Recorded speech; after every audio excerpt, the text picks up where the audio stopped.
Welcome to Beyond Hindsight, where looking back helps us think forward. This is a space for reflection, perspective, and lived experience.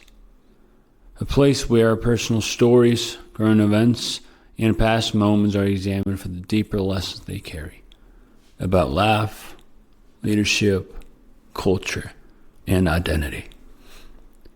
If you have a story, a perspective, or a topic you believe deserves to be explored, or if you're interested in being part of a conversation, you can reach me at beyondhindsight.media@gmail.com. I appreciate all of your submissions. For now, though, let us begin with today's topic.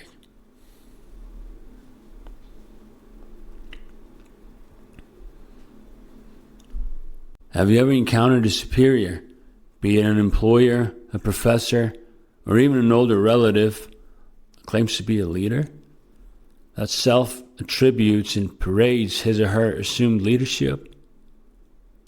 This is a situation that I encounter all too often, unfortunately.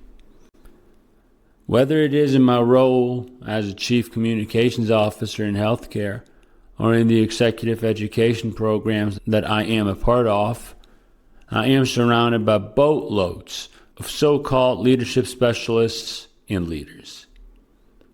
The problem, almost none of them embody or represent what I have grown to understand what a real leader is.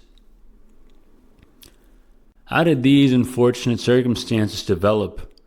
Are we faced with the perpetual degeneration of leadership in Switzerland, Europe, the global West as a whole?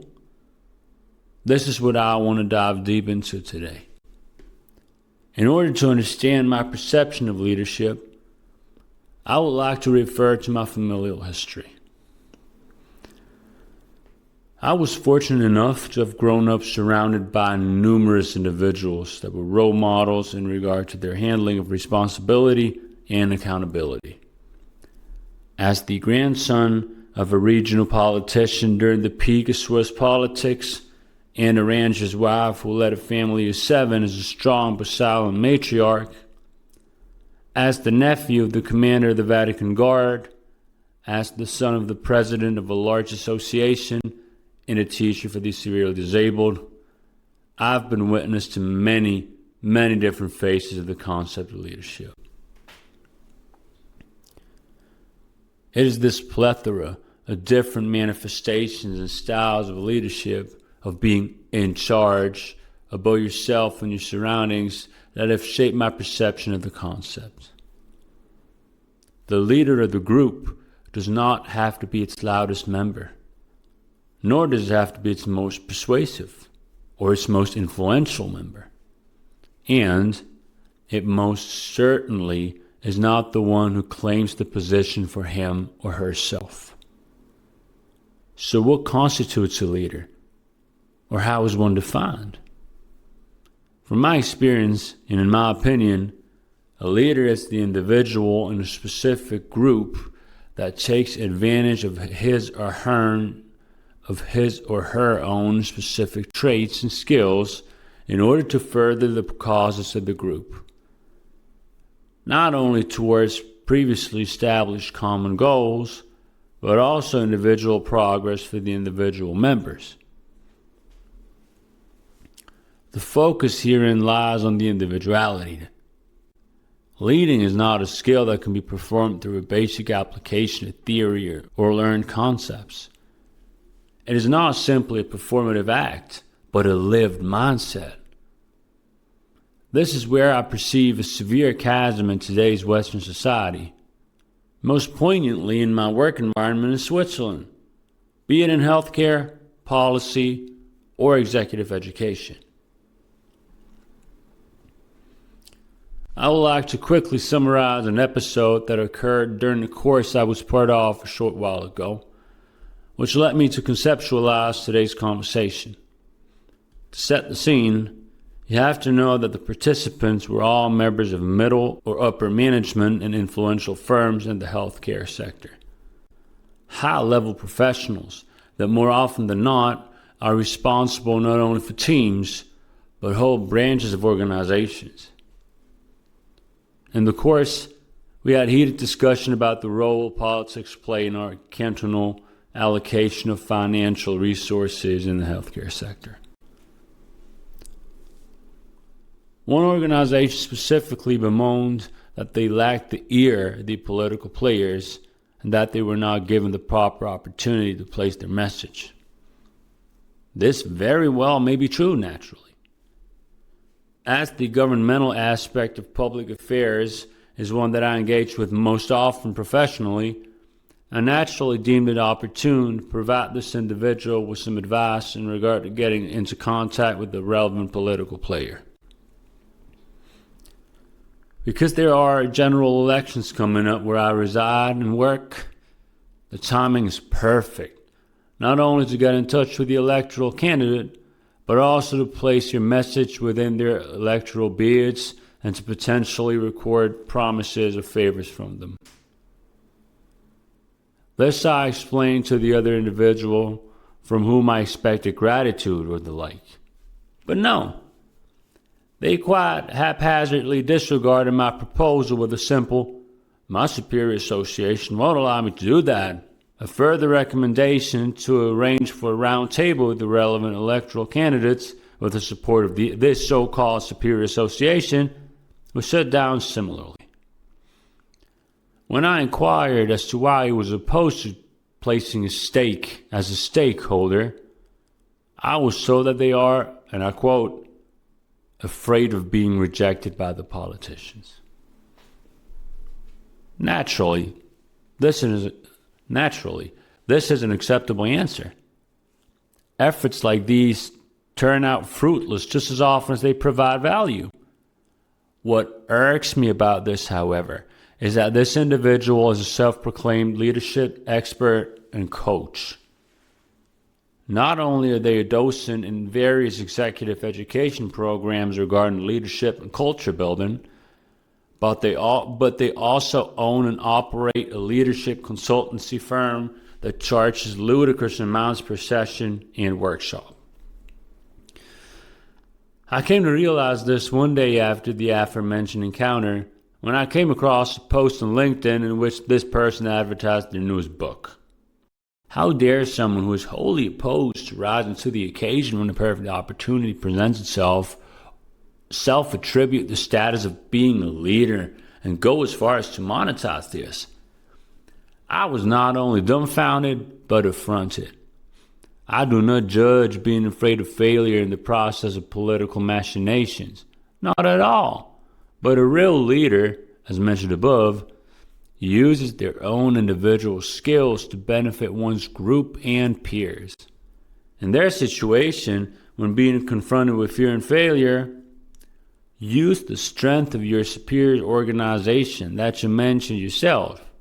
Take the lead in the conceptualization of this political event.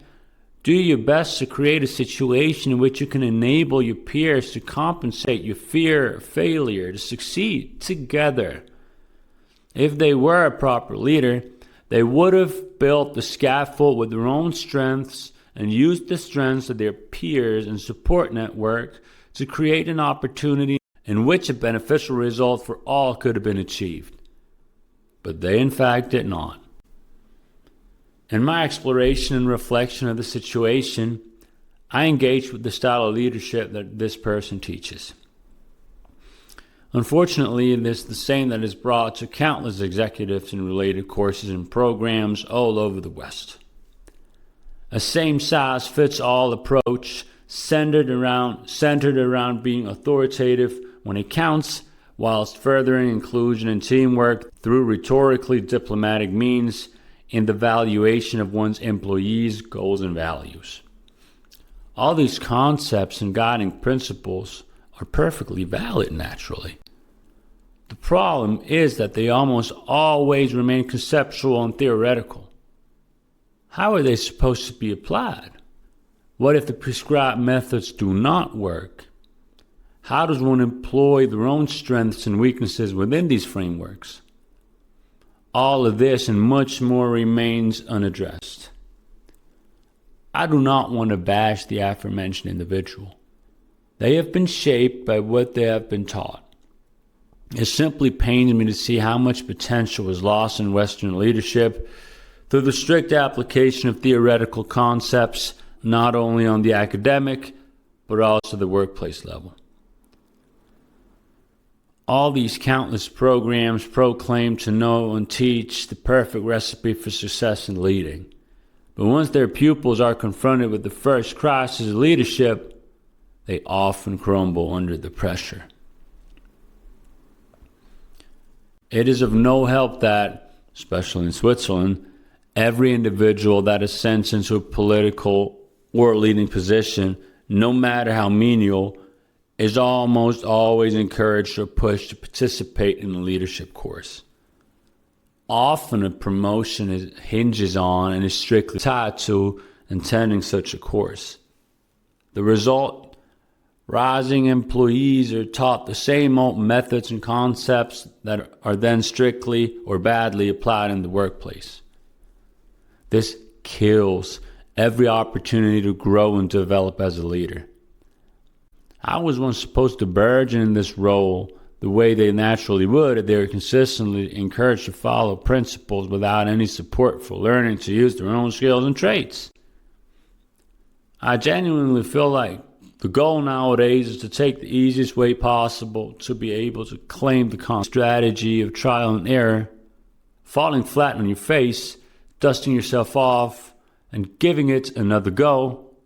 It seems to be preferable to simply attend a course, celebrate its completion online, add leadership to your CV, and if you fail later on, to just blame the workplace culture you encountered or your superiors for subsequent failure. Such a pity. I wholeheartedly believe that there slumbers a good leader in most of us. As I elaborated in the introduction, in my family alone, there exists a myriad of styles of completely different but altogether successful leadership. Militarism, diplomacy, religion, stoicism, all of it influenced and guided the styles that my relatives employed based on their own strengths, personalities, and traits. It has to be noted, none of them ever attended a leadership course, but learned it throughout their lives and within the different roles they embodied. A mother of five that nurtures and guides her children while her husband plows the field is just as much of a leader as a military commander who disciplines his battalion during a rigorous exercise, in my book at least. This brings me back to the outlined scenario. It is a pity that today's society favors the regurgitation of the conceptual and theoretical approach to leadership and its teaching not only through academia, but also the proliferation within the privatized sector. The amount of so-called knowledge by so-called experts has metastasized, and it threatens our society. Just taking one look at today's political leaders lets one realize that we desperately lack the figureheads of old. Women and men that lead by example. Gone are the days of eloquence and speechcraft or stone-faced authority. The heads of our political parties and movements have devolved into a gray mass of ever-changing faces with none of them leaving a mark. Where's the individuality? Where's the separation between who comes and who goes? It's why I do not want to attribute everything to the style of leadership whose teaching is widespread. It may not be a cause, but it is most definitely a symptom. Thank you for spending this time with me. If these reflections resonate with you, you're welcome to subscribe and join me for future conversations. Until next time, think carefully, look deeply, and go beyond hindsight.